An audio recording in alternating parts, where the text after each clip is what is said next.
show thyself approved unto God.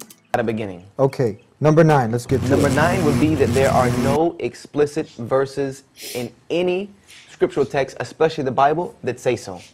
Now, God, when He speaks of things, when He talks of His own characteristics and who He is very, very explicit. For instance, in Isaiah 46:9, God says that I am God, and then there is none else. I am God, and there is none like me. Okay, let's see if there are any explicit verses in the Bible. That's the text we want to look at. It doesn't matter what anything else says. Let's find out. I found one in Isaiah 9, chapter 6, talking about the Messiah. It says, unto us a child is born, unto us a son is given. His name shall be Wonderful Counselor, Mighty God. That's Mighty God. And Everlasting Father. The only one that's everlasting is God. He has no beginning, He has no end. So He's going to be called Wonderful Counselor, Mighty God, and Everlasting Father. And also Prince of Peace. Isaiah 7:14. Okay, this is God talking to King Ahaz. And He says, therefore the Lord Himself shall give you a sign. And He says, behold, a virgin shall conceive and bear a son, and shall call his name Emmanuel. Okay, well, let's find out exactly what that word Emmanuel means. And we're going to go to the writer of the first gospel, Matthew, who is Jewish, and we'll see what he has to say about that. Matthew chapter 1, verse 23. And it says, now all of this, verse 22, was done that it might be fulfilled which was spoken of the Lord by the prophet, saying, verse 23, behold, a virgin shall be with the child, and shall bring forth a son, and they shall call his name Emmanuel. Emmanuel, right there, Emmanuel, which being interpreted is God with us. Emmanuel is God with us. So we have Mighty God, Everlasting Father, and God with us. Okay, so those are 3 explicit verses that he stated. Now let's go to Isaiah 46:9, the verse he's talking about. It says, remember the former things of old, for I am God, and there is none else. I am God, and there is none like me. Well, he's saying he's unique right there, and he's saying that there's none else. He's not saying I am only a single unit. He's saying I am God and there is none like me. He's actually stating that he's unique. But let's take it in context like we're supposed to. Right here we'll see that God is talking to them about worshiping other idols. Okay? Bel boweth down in verse 1, Nebo stoopeth. Their idols were upon the beast and upon the cattle. All right? I don't want to read a lot because I know it takes time. I'm trying to keep these short. It says, hearken unto me, O house of Jacob, and all the remnant of the house of Israel, which were born by me from the belly, which are carried from the womb. And then he says in verse 5, to whom will ye liken me, and make me equal, and compare me, that we may be like? Okay, right there he's saying, who are you going to liken me to? Who are you going to compare me to? Because he says, there's none like me. Then he says that they lavish gold out of the bag, they weigh silver in a balance, and they hire a goldsmith, and he makes a god, and they fall down and they worship. So he's saying, you guys are worshiping false idols. And then he's telling them, there's no other God but me. Don't waste your time. You're worshiping false idols. Worship me. Okay, let's go back and see what else Josh has to say. Also, the verses that Jesus quoted, he said, hear, O Israel, which is one that is quoted in the Jewish synagogues every time they have service. Hear, O Israel, the Lord our God is but one God, and then there is none else. It doesn't say anything about it being there is none else and but one God.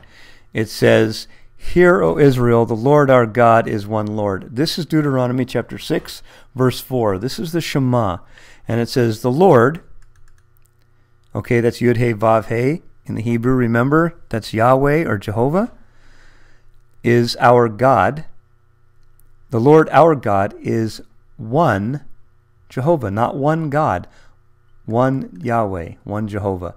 But what's important is to find out what that word one actually means. Let's go ahead and take a look. In Hebrew, we have the word, for Deuteronomy chapter 6, verse 4, echad, which is a word for compound unity. It's a word for something that's considered together but more than one. Okay? Let's take a look and see where God uses it first. He uses it in Genesis chapter 2, verse 24, where he's talking about a man and a woman cleaving together and leaving their father and mother. And it says, they shall be one flesh. That word one flesh, one. Let's see what that word one God chose to use for that. He chose to use the word echad. Genesis chapter 24, Genesis chapter 2, verse 24, the word is echad. Okay, the same word he used for himself. When a man and a woman come together, they are not one person, one body. They are two bodies seen as one flesh. Okay, so he used the word echad. You have two people, one flesh. Echad. Okay, so let's see what he could have used if he wanted to say that it was one person. Let's go to Genesis chapter 22, and he says, now take thy son, thine only son, Isaac. Okay, that word only son, or that word only, is yachid. That's the word for one, for an absolute one.